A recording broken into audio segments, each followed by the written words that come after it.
This is Optimal Health Daily, episode 1007. How to Fix Your Gut to Lose Weight and Improve Health? By Serdar Tuncali of nerdgettingfit.com. And I'm Dr. Neil. Hey there, happy Tuesday, and welcome back to Optimal Health Daily, where I simply read to you from the best health and fitness blogs for free. I cover fitness, nutrition, stress management, weight management, and more, just like an audiobook, but from a bunch of different authors, and always with permission from the sites.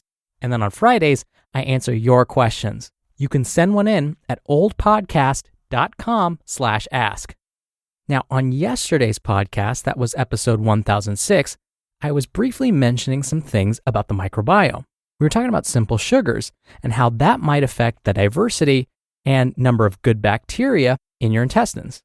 Now, today, we're going to expand on that and talk about weight management as it pertains to the microbiome. And so with that, let's hear today's article and continue optimizing your life.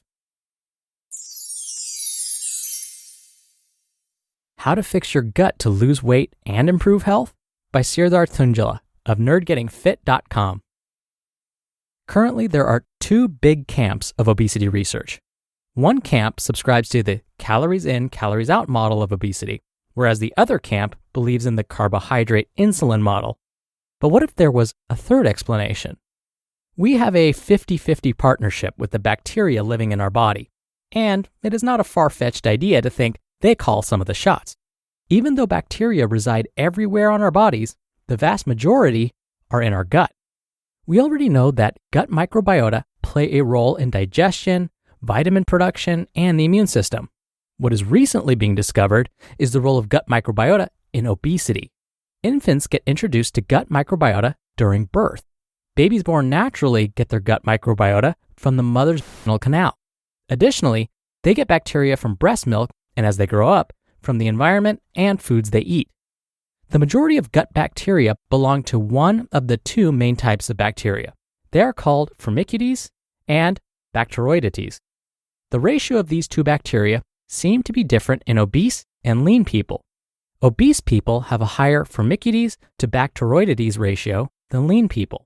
Even though the gut microbiota can be affected by genetics, geography, and environment, other factors such as the method of birth, breastfeeding, antibiotic usage, and diet can also change the bacterial composition. Most research on gut microbiota is done on animals. These studies confirm that following a high-sugar, high-fat Western diet increases the Firmicutes to Bacteroidetes ratio in mice. What about research on humans? Human studies show that lean people have a much diverse bacterial population compared to obese people. Furthermore, when the gut microbiota of these people was transplanted to mice, obese people's bacteria made the mice obese, whereas lean people's bacteria made the mice lean. Interestingly, obese mice didn't consume significantly more food than lean mice. One explanation for this would be that obese bacteria harvest more energy from the foods compared to the lean bacteria. First of all, the research is not yet fully conclusive. There need to be more controlled human trials to be sure of how bacteria affect our weight. However, we can still aim to improve our gut microbiota. Here are some ways to change the bacterial population. Probiotics. These are actual living organisms. The best sources of probiotics are yogurt, fermented foods, and nutritional supplements. Some probiotic supplementation has shown promising results against obesity. Prebiotics. These are different from probiotics. Prebiotics are what gut bacteria feed on to survive and thrive. Some foods such as garlic, onion, bananas, apples, and asparagus contain prebiotics. Even though there is no clear evidence of prebiotics on weight loss, studies confirm the health benefits of prebiotic consumption. Fecal microbiota transplantation. Fecal microbiota transplantation, or FMT, is the transfer of fecal bacteria of a healthy donor to the recipient by stool transplantation. We are still in the early stages of this procedure, and the effects are not clear yet. We'll probably get more answers in 2021 after the completion of a clinical trial on FMT. Diet. It has been shown that long-term dietary patterns can change the gut microbiota population. Consumption of sugar, fiber, fat, and animal proteins have different effects on different strains of bacteria. These data indicate that the type of foods we eat feed different types of bacteria. If we consume the types of foods that feed the lean bacteria and starve the obese bacteria, we can eventually change the bacterial population in our gut. It is not yet clear which foods feed the lean bacteria and which ones feed the obese bacteria. However, the evidence shows the benefits of following a diet rich in fruits, vegetables, fiber, plant proteins, monounsaturated fats, and polyunsaturated fats. Whereas diets rich in animal proteins, saturated fats, refined grains, sugar, salt, alcohol, and high fructose corn syrup have detrimental effects on the gut microbiota. Whether you need to lose weight or not, improving your gut microbiota will have positive health effects on both you and your future children. Here are my top 7 actionable steps to improve your gut. 1. Increase your fiber intake. 2. Consume less sugar and artificial sweeteners. 3. Focus more on plant proteins. 4. Consume yogurt and fermented foods. 5. Eat more prebiotic foods. 6. Take a probiotic supplement. And 7. Avoid unnecessary antibiotic usage. You just listened to the post titled, How to Fix Your Gut to Lose Weight and Improve Health by Serdar Tuncali of nerdgettingfit.com. Now, do you find yourself lacking the motivation to carry on with your daily responsibilities? That you're the biggest obstacle standing between you and your goals? While it's widely recommended to enjoy the journey of achieving your goals and not solely focus on the destination, sometimes we need a professional to speak with without being uncomfortable. And when that happens, BetterHelp is here for you. BetterHelp can assess your needs and match you with your personal licensed professional therapist, providing a safe and private online environment for you at your convenience. In fact, you can start communicating with your therapist in just under 24 hours, and anything you share with your therapist will be confidential. BetterHelp is not self-help, it is professional counseling. I want you to start living a happier life today.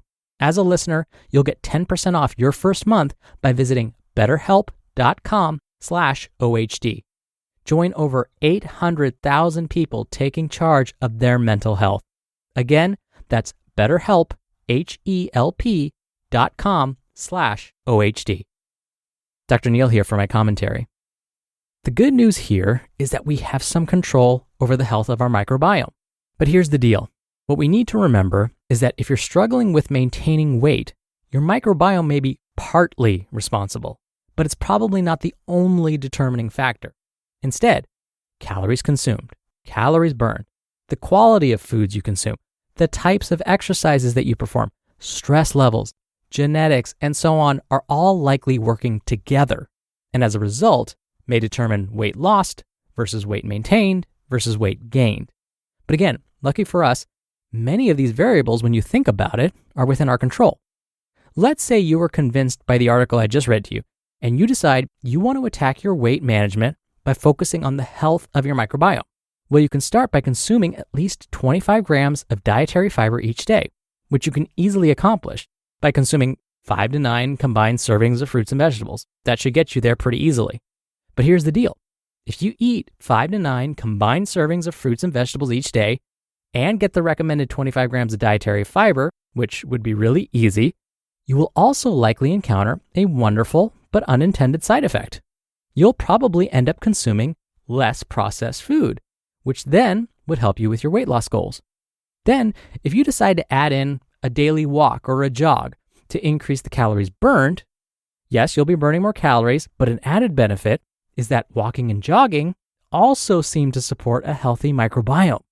So you see how all of these behaviors come together to support weight management and optimal health? It's important to just start somewhere and take that first step. Then the other benefits will begin to fall into place. All right, that's enough out of me. Thank you for being here. Thank you for listening every day. I hope you're having a wonderful week so far and staying safe and well. I'll see you back here tomorrow where your optimal life awaits.